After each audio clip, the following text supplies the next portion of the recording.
kau dah mandi, kau dah terjun, kau dah terminum air pantai tu, sedar-sedar rupanya tempat yang kau mandi tu merupakan pembuangan abu mayat.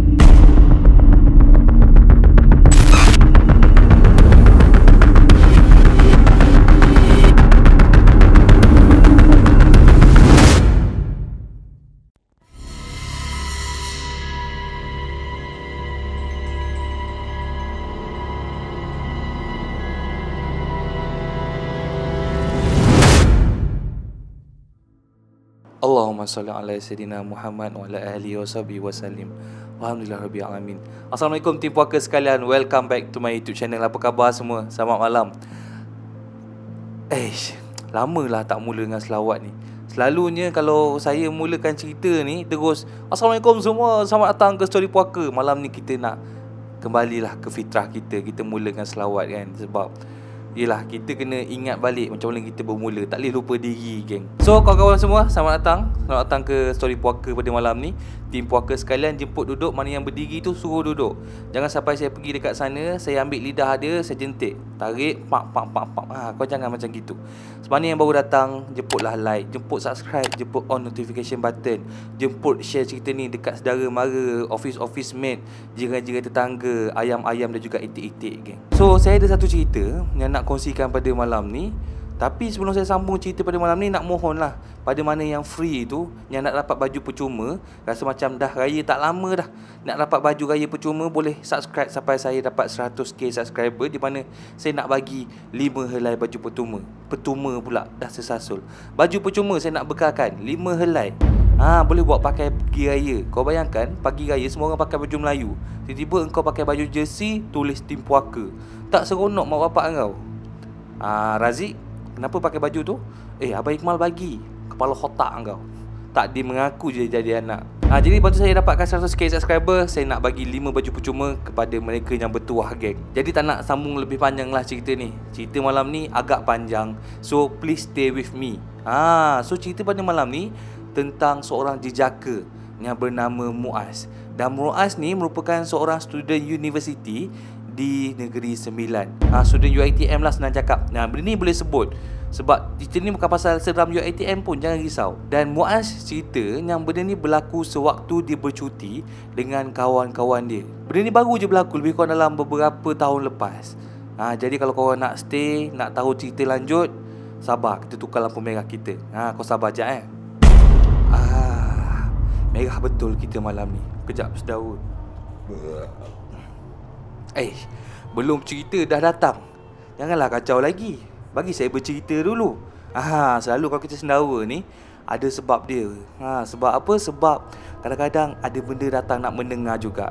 Dan benda tu kadang-kadang bukan datang kat saya je, dekat awak pun ada sekali. Hati-hati, geng, baca apa yang patut. So, jom kita sambung cerita pada malam ni. Cerita ni berlaku sewaktu study week. Macam yang awak semualah tahulah. Kalau yang tak tahu, saya nak bagi tahu. Dekat UiTM ni ada 1 minggu sebelum minggu final exam, diorang akan bagi student waktu belajar, study week orang panggil. Di mana study week ni student dibenarkan balik ataupun nak study ke nak apa ikut diorang lah. Diberi pelepasan selama seminggu. Selama seminggu tu pesyarat tak dibenarkan buat kelas, buat tuition, buat kelas malam apa semua tak boleh. So student bebas nak buat apa pada waktu tersebut. Macam aku cakap tadi, usually study week student ramai balik. Tapi ada juga jenis yang tak suka balik rumah, tak suka tengok mak ayah. Diorang akan duduk kat universiti, diorang akan study dekat sana. Macam kasar sangat, tak suka tengok mak ayah. Maaf. Tapi ada jugalah yang stay. Macam aku dulu time duduk study UiTM, aku tak suka balik. Bukan tak suka mak ayah, bukan. Sebab dulu tambang mahal. Jadi kita stay dekat sana, kita study apa yang patut. So waktu tu si Muaz ni pun rancanglah dengan housemate dia. Sebab Muaz ni dia sewa rumah dekat luar sebab universiti tak bekalkan tempat tinggal waktu tu. Jadi satu rumah sewa Muaz tu, diorang bercadang yang diorang tak nak balik study week. Ada 4 orang. Nama 4 orang tu si Muaz, si Naufal, si Alif dengan Saiful. So ada satu hari diorang cadang, diorang cakap, aku rasa kan kita ni dah study lama, tak pernah nak pergi pantai area sini, nak mandi ke, nak seronok have fun. Apa kata kalau satu hari nanti kita pergi pantai, kita mandi, kita lepak, kita BBQ.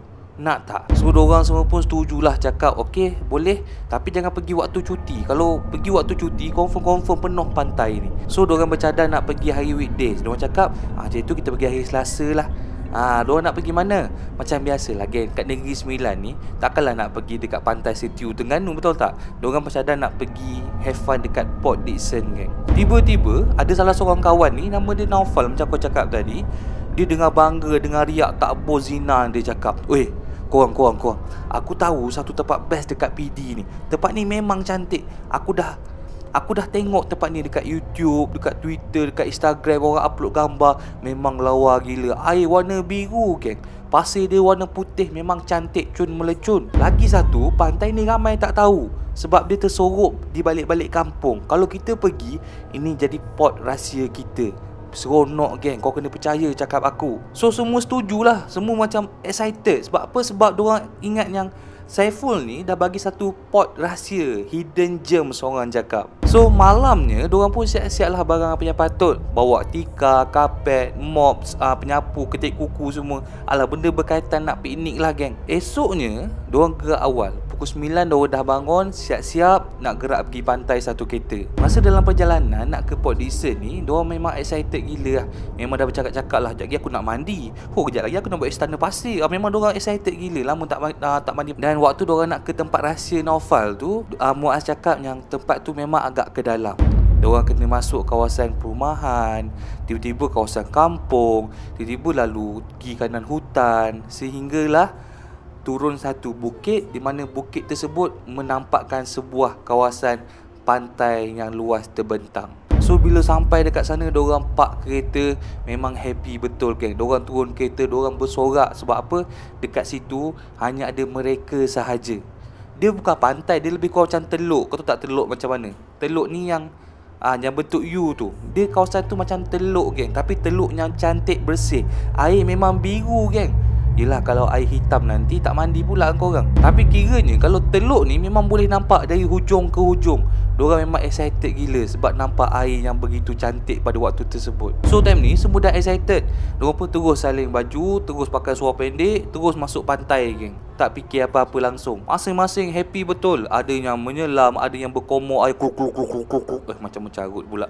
Macam berkomor air, ada yang terminum air tu. Lepas tu ada yang buat istana pasir, ada yang main cuik-cuik kaki kawan, cubit-cubit bulu kawan. Memang seronok lah diorang berempat waktu tu. Sebab waktu tu still pagi, lebih kurang pukul 11 pagi macam tu, and tak ada rasa seram langsung. Sehinggalah sesuatu yang berlaku.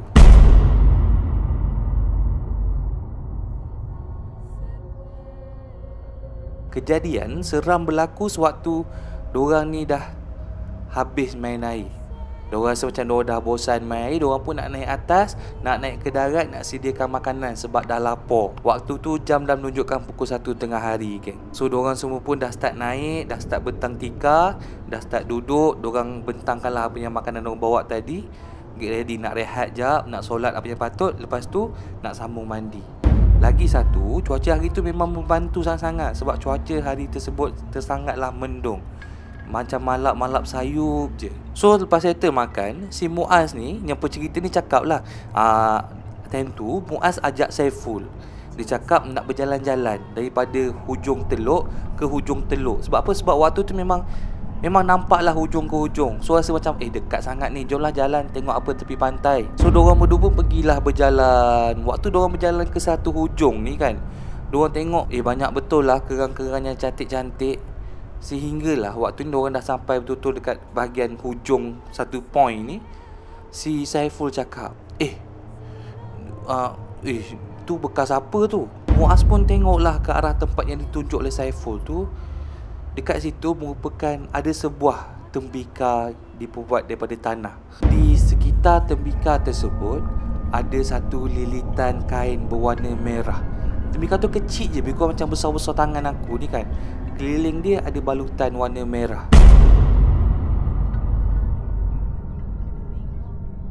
Dan bila ditengok-tengok, rupa-rupanya bukan sebiji yang ada. Lebih kurang dalam 2, 3, 4, 5, 6 biji.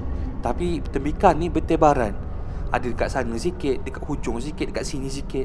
Tapi banyak. Dan kebanyakan tembikar tu sama macam tembikar yang Saiful jumpa tadi, bahagian penutupnya dibalut dengan ribbon ataupun kain warna merah ataupun warna kuning. Time ni Muaz dah rasa berdebar. Dia macam dapat tangkap yang tembikar tu tembikar apa sebenarnya.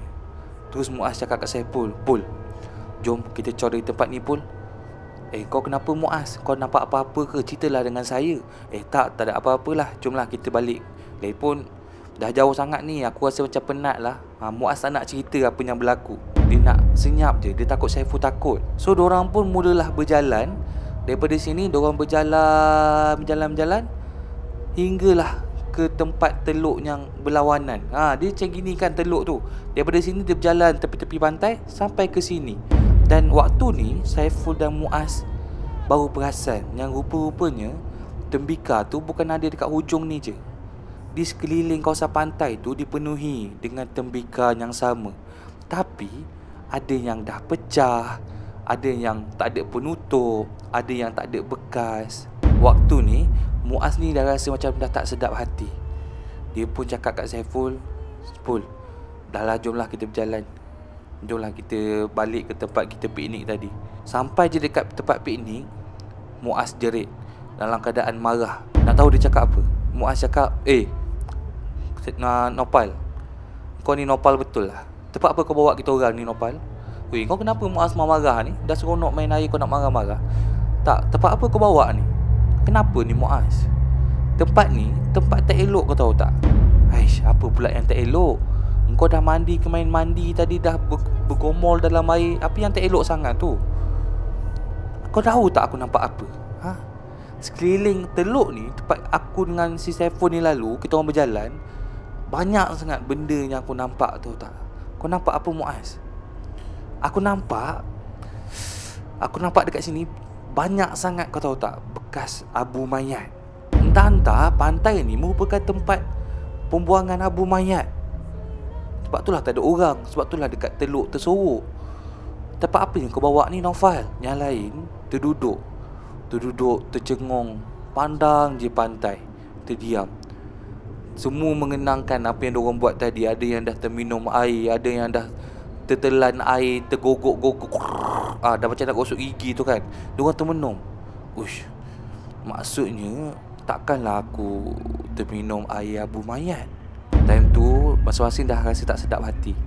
Diorang pun decide nak kemas-kemas, decide nak balik. Sebab waktu ni bulu roma masing-masing dah naik, geng. Dah mencocok-cocok tajam-tajam tangan masing-masing sebab bulu roma. So diorang pun rasa macam dah tak best. So waktu tu diorang pun nak balik. Diorang letakkan semua barang-barang dalam kereta. Dah kemas tempat piknik tadi supaya tak tinggal kesan pun. Diorang tanam balik unggun api yang diorang buat apa semua. Diorang ambil sampah-sampah apa yang tinggal. Tapi waktu mengemas ni memang diorang semua senyap 1000 bahasa. Satu perkataan pun tak keluar. Naufal yang banyak cakap, terdiam geng. Tiba-tiba si Naufal ni, dia macam berhenti kejap. Dia berdiri tengok pantai. Lepas tu dia berlari terus ke belakang kereta. Dia terjeluak, muntah, macam gitu geng. Macam mengandung kena si Naufal ni. Lepas tu semua tiga-tiga orang ni pergilah kat Naufal. Naufal, kau kenapa? Kau okey tak? Kau mengandung ke anak siapa? Lepas tu Naufal cakap, ya Allah, aku tak boleh lah. Aku geli betul lah.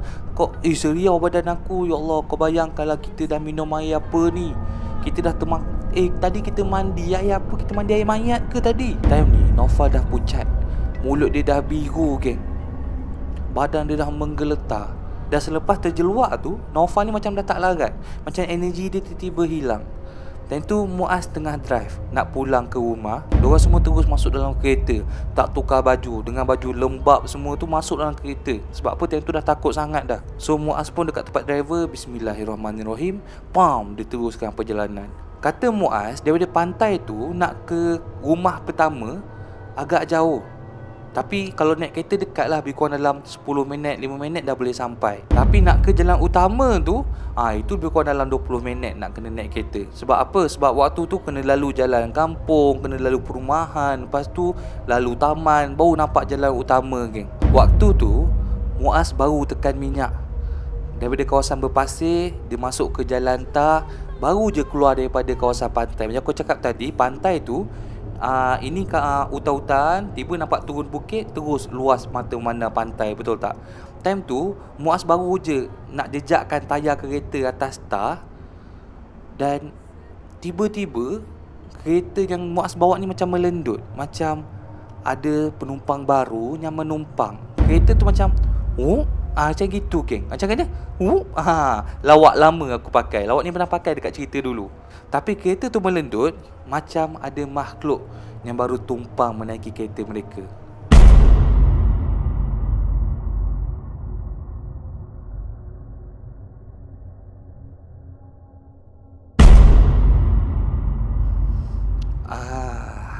Merah betul kita malam ni. Kejap sedawa.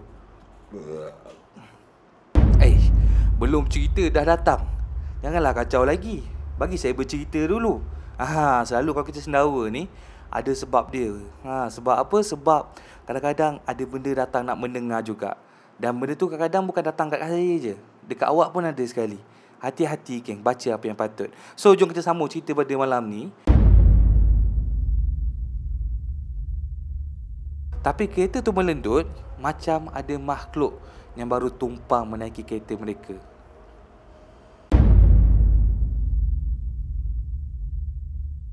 Tapi kereta tu melendut macam ada makhluk yang baru tumpang menaiki kereta mereka.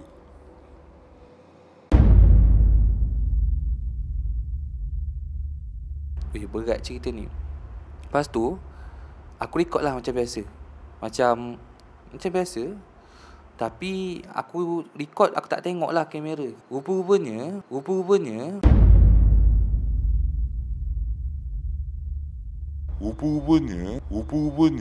sepanjang aku bercerita panjang-panjang tu, benda tu tak ada pun dalam video. Tentang dia, dia potong terus geng. Pandai betul dia main kamera. Nak kerja edit video tak? Nanti dia menyawat, seram pula aku. Jam menunjukkan sekarang dah pukul 1 pagi lah. Sallallahu alaihi wasallam Muhammad. Bismillah, ya Allah, mudahkanlah cerita kita pada malam ni, ya Allah. So waktu tu Alif pun mulalah sekejap. Alamak. Baru nak sambung cerita hujan.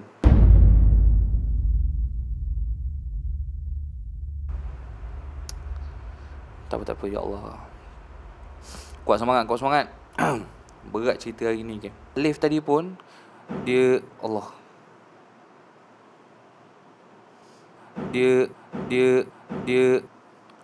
maaf, pintu dapur tu tutup sendiri. Terkejut aku. Asal macam banyak sangat gangguan ni ya. Allahumma salli ala sayyidina Muhammad wa ala alihi wasallam. Bismillahirrahmanirrahim. Allahumma salli wa sallim.